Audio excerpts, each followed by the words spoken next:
कहानी की शुरुआत में हमें कुछ लोगों को मछली पकड़ते हुए दिखाया जाता है। ये लोग भारी तूफान में समंदर के बीचों बीच मछली पकड़ रहे थे, लेकिन असल में ये मछुआरे नहीं थे।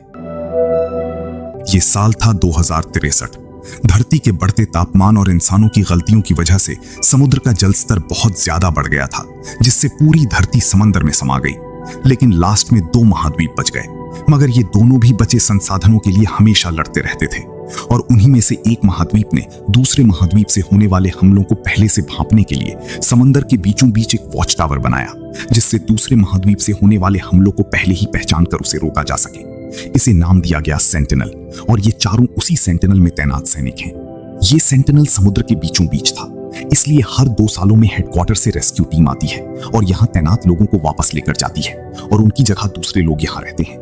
लेकिन 3 साल होने को आया था, फिर भी कोई भी शिप इन्हें लेने के लिए नहीं आई थी, और अब इनका खाना भी खत्म होने वाला था। इसलिए ये लोग पिछली रात तूफान में ही मछली पकड़ रहे थे। इनके सेंटिनल को ऐसा बनाया गया था कि ये बड़े बड़े तूफानों को भी आराम से झेल सकता है, लेकिन बार बार बड़े बड़े तूफानों को झेलने की वजह से सेंटिनल एक तरफ हल्का सा झुक गया था। यहाँ सेलिवियन दूरबीन से चारों तरफ नजर रखे हुआ था कि तभी उसे दूर समंदर में एक अजनबी शिप दिखाई देती है। वो तुरंत कैप्टन को इस बारे में बताता है। अजीब बात तो ये थी कि वो शिप रडार में भी नहीं दिख रहा था। सेलिवियन को लगा कि ये वही शिप है जो उन्हें लेने आई है, लेकिन कप्तान को कुछ गड़बड़ लगती है, क्योंकि इन्हें पक्का पता नहीं था कि सामने वाला दोस्त है या दुश्मन। कप्तान ने तुरंत अलार्म बजा दिया और अपने सभी साथियों को हमले के लिए तैयार रहने को कहा। उन्होंने सेंटिनल की तोपें उस जहाज की तरफ मोड़ दी। जैसे जैसे शिप पास आने लगी, सभी की धड़कन बढ़ गई। ऊपर तैनात कैसिडी ने रेडियो से बार बार उस जहाज से संपर्क करने की कोशिश की, लेकिन जहाज से कोई जवाब नहीं मिला। अब सब लोग फायर करने के लिए तैयार थे। उन्हें सिर्फ कैप्टन के इशारे का इंतजार था, लेकिन तभी कप्तान ने अपना फैसला बदल दिया। उसने अपनी गन निकाली और सेलिवियन को देते हुए उससे कहा कि तुम शिप के पास जाओ और पता लगाओ कि आखिर बात क्या है। सेलिवियन जाना तो नहीं चाहता था, लेकिन एक अनुशासित सैनिक होने के कारण उसे अपने कप्तान का हुक्म मानना पड़ा। वो एक छोटी नाव में उस शिप की तरफ बढ़ने लगा। जैसे जैसे वो पास जा रहा था, उसका डर और भी बढ़ता जा रहा था। सावधानी के तौर पर उसने पहले दूर से ही आवाज लगाई, लेकिन शिप से कोई जवाब नहीं आया, इसलिए वो शिप के नजदीक गया। वो एक जंग खाया शिप था, जो किसी भूतिया शिप की तरह लग रहा था। वो हिम्मत करके शिप के अंदर गया। कोई आवाज ना हो इसलिए उसने अपना वॉकी टॉकी भी बंद कर दिया, लेकिन उसे पता नहीं था कि उसकी इस गलती की वजह से उसकी जान भी जा सकती है। वो शिप के अंदर पहुंचा तो वहां मक्खियों का ढेर लगा था, जिससे ये पता चल रहा था कि ये शिप काफी समय से समंदर में लावारिस पड़ा है। और अजीब बात तो ये थी कि वहां कोई इंसान नहीं था और ना ही कोई डेड बॉडी थी। लेकिन जब सेलिवियन जहाज की ओर अंदर गया तो वहां उसे 4 सेफ्टी सूट मिले, जिसे देखकर उसके पैरों तले जमीन खिसक गई। ये वही शिप था जो इन्हें लेने आई थी, लेकिन इन तक पहुंच नहीं पाई। सबसे बड़ा सवाल ये था कि आखिर वो चारों साथी गए कहां? इन बातों पर ज्यादा ध्यान ना देते हुए उसने देखा कि शिप पर बहुत सारा खाना भी है, जो कि इनके लिए अच्छा था। भूख से बेहाल सेलिवियन ने जल्दी जल्दी खाना शुरू कर दिया, लेकिन उसे अंदाजा भी नहीं था कि दूसरी तरफ कप्तान का क्या हाल हो गया है। क्योंकि उसे काफी समय से सेलिवियन का कोई भी जवाब नहीं आया था, कैप्टन को लगा कि शायद सेलिवियन के साथ कोई दुर्घटना हो गई है। इसलिए गुस्से और दुख में कप्तान ने एक बड़ा फैसला लिया। उसने शिप को परमाणु हथियार से तबाह कर देने का सोचा और कैसिडी से परमाणु हथियार की दूसरी चाबी मांगी। क्योंकि परमाणु हथियार को एक्टिवेट करने के लिए 2 चाबियों की जरूरत थी, जो कि उन दोनों के पास अलग अलग थी। कैसिडी इस बात के लिए राजी नहीं थी, लेकिन वो अपने कप्तान को मना नहीं कर सकती थी, इसलिए वो चाबी दे देती है। जैसे ही दोनों चाबियां कंट्रोलर में लगाई गई, परमाणु हथियार एक्टिव हो गया। कैप्टन उस अनजान शिप को पूरी तरह तबाह कर देना चाहता था, लेकिन ठीक उसी समय पेट भर खाना खा चुके सेलिवियन ने अपना वॉकी टॉकी ऑन किया और कप्तान की आवाज सुनकर उसकी सांसें अटक गईं। शुक्र है कि कैप्टन को लास्ट समय में सेलिवियन का जवाब आ गया, जिससे शिप के साथ सेलिवियन की भी जान बच गई। अगर 1 सेकंड भी और लेट होता तो सेलिवियन की चिथड़े उड़ जाते।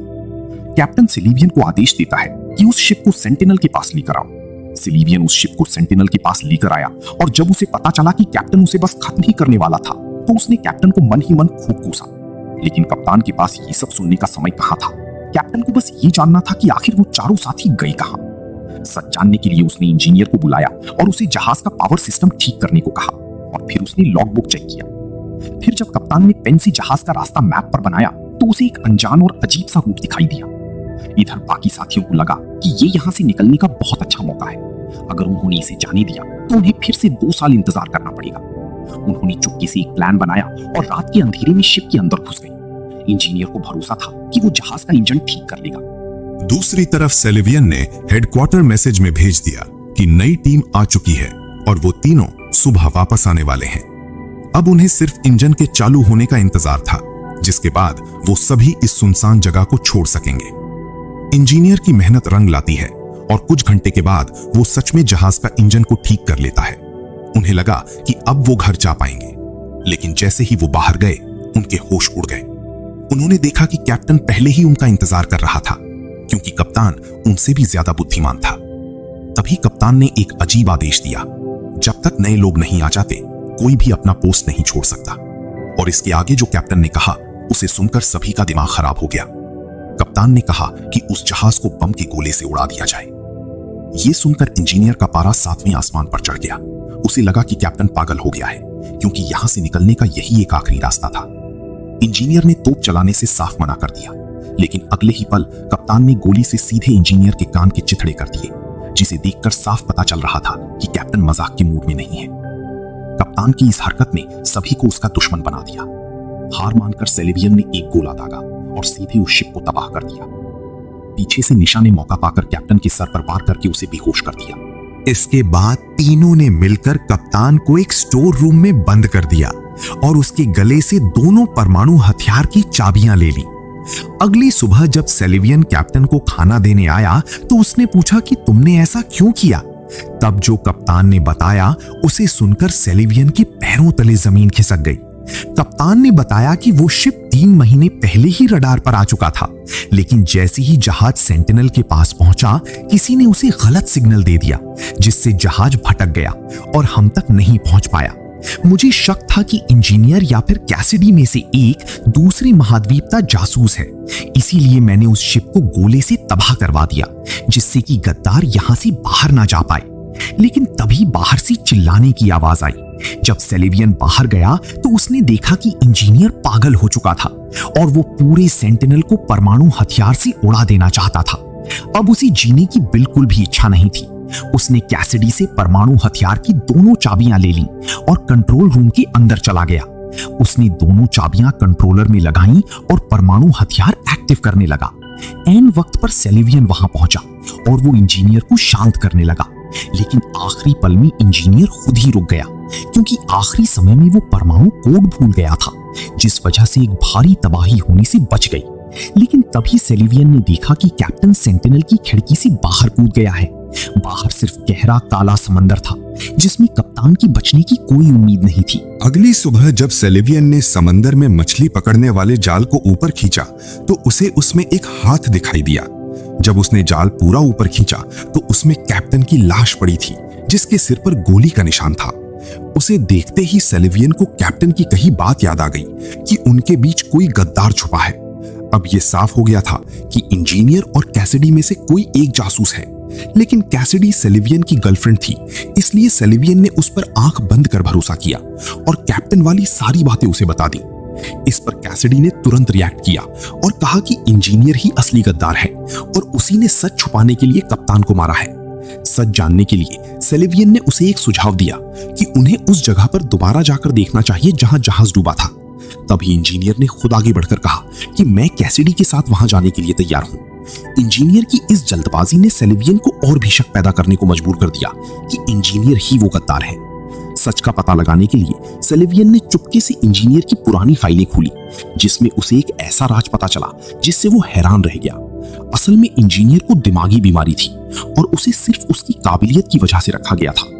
अब सेलिवियन को पूरा यकीन हो गया कि असली गद्दार इंजीनियर ही है, लेकिन अब उसकी गर्लफ्रेंड कैसिडी उस पागल इंजीनियर के साथ बोट पर अकेली थी। सेलिवियन ने घबराकर जब दूरबीन से देखा तो उसे नाव में सिर्फ एक ही इंसान आते हुए दिखाई दिया, जिसे देखकर वो और भी ज्यादा घबरा गया।